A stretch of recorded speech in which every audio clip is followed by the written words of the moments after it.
কোন গোপনে মন ভেসেছে এর পরবর্তী পর্বে অপেক্ষা করছে এক বড় চমক। অনিকেত আর শ্যামলীর জীবনে আসছে এমন এক সিদ্ধান্তের মুহূর্ত যা বদলে দিতে পারে সবকিছু।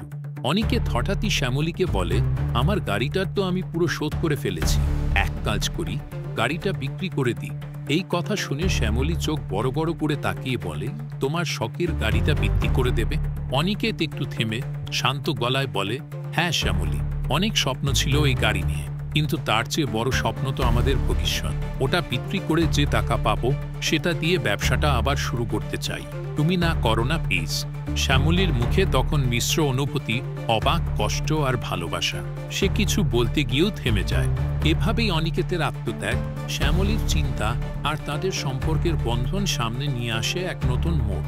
তবে প্রশ্ন থেকে যায়, এই সিদ্ধান্ত কি তাদের সম্পর্ককে আরও গভীর করবে, নাকি শুরু হবে নতুন সংকট? সব উত্তর মিলবে আসছে পর্বে। আর এরকম এক্সক্লুসিভ আপডেট সবার আগে পেতে এই মুহূর্তেই ফলো করো আমাদের পেজ। কারণ কোন গোপনে মন ভেসেছে এর প্রতিটা মোড় আমরা দিচ্ছি তোমার।